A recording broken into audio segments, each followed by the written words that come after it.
Mr. Speaker, I'm torn about this bill. Mr. Speaker, I support absolutely and totally the thoughts, the words, the emotion of what my colleague has put before the House. Unfortunately, the whipping system says that I cannot vote for his bill. I want to say, sir,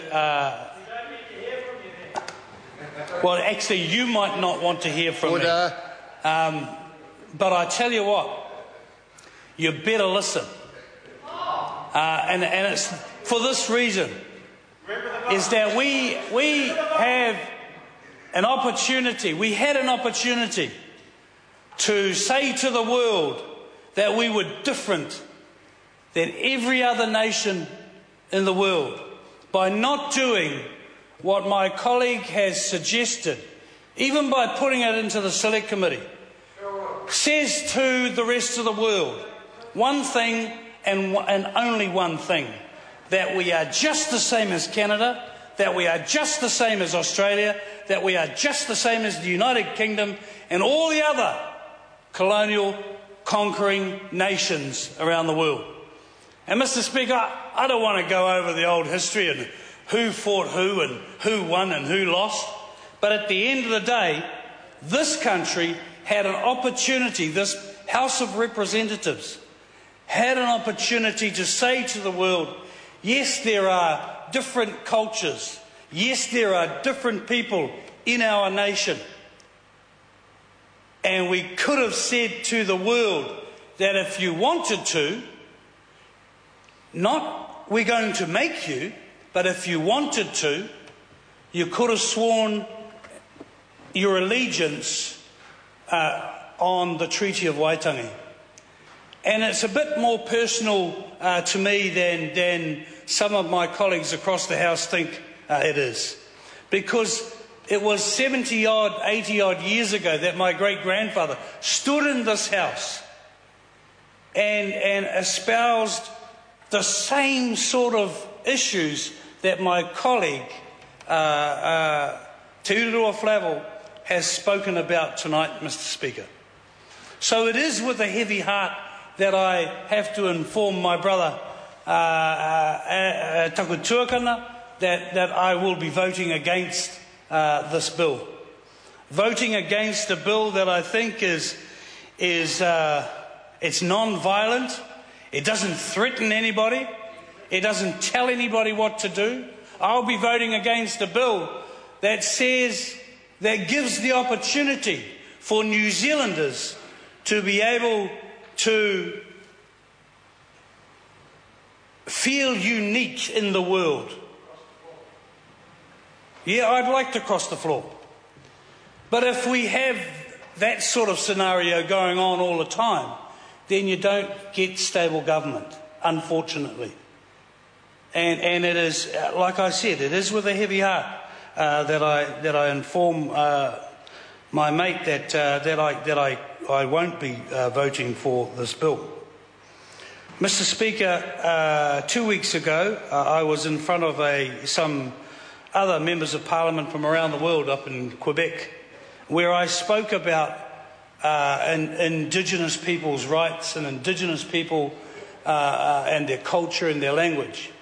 If this country doesn't have a shared vision, doesn't have a shared goal, then none of us, none of our mokopuna, none of our kids yet to come can share in the spoils of that shared vision. We are always going to be on one side of the fence and somebody else is going to be on the other side of the fence, and we're always going to be arguing about what our vision, what our shared vision should be. And we should have at least taken the opportunity tonight to send this bill to a select committee where we could have heard some of the arguments. In fact, I'll be out there and say sometimes I think that all members' bills should go directly to select committee. but that would be a bit of a hard call, Mr. Speaker. It'd be a bit messy. So I'll be voting against this bill for one reason and one reason only, and that is because of the system that we have. And I know my colleagues across the House and especially in the Labour Party, if they were in our shoes and they were voting against a bill, it would work out the same. So this is not about me having more morals or principles than the other side. It's actually just a matter of following what the process is. People get whipped and people follow their whip. Oh, absolutely. I own up to it. I don't like it, but I signed up for the National Party, knowing full well that I might have to vote for something that I didn't like. And I think a lot of people around this House have that conundrum as well. Oh, not really. No, not really. Not really. When it comes to matters of this magnitude, when we're talking about the soul and the humanity of our nation, then not really.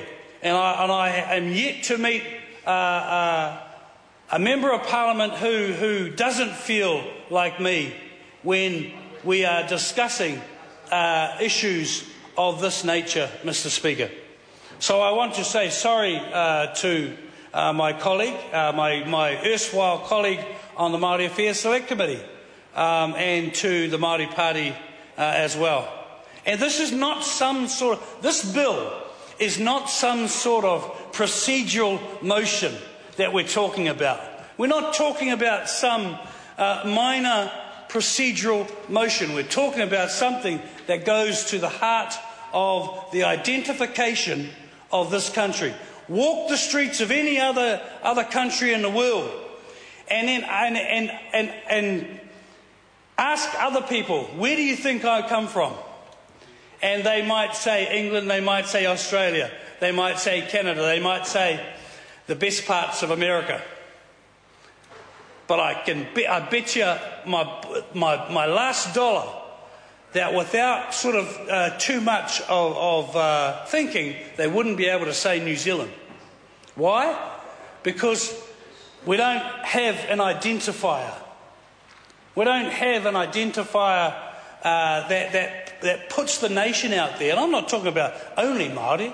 I love the fact that my ancestors fought each other for this land, and both of them won. I love the fact that this country should be patting itself on the back in terms of its treatment of Indigenous people. Okay, we've got a long way to go. You shrug your shoulders, but look around the world. Look around the world and see how far we've come as a nation. And we have come far. We have come far. And I don't mind getting up and patting myself on the back and patting this nation on the back. Of course we've got issues. Every nation's got issues. But boy, I feel glad that I live in this country, where I can send my kids to total immersion school, where I can get up and speak my own language in the House of Representatives. 3 languages in the House of Representatives. What a great democracy. What a great place. And we could have just gone that little bit further tonight by saying, if you want to, you could swear allegiance not only to the Queen, not only to the nation, but to the founding document of our nation, the Treaty of Waitangi. Kia ora. Mr. Speaker. Honourable Parakura Horomia. E mihi kaina kia koe mo te raporo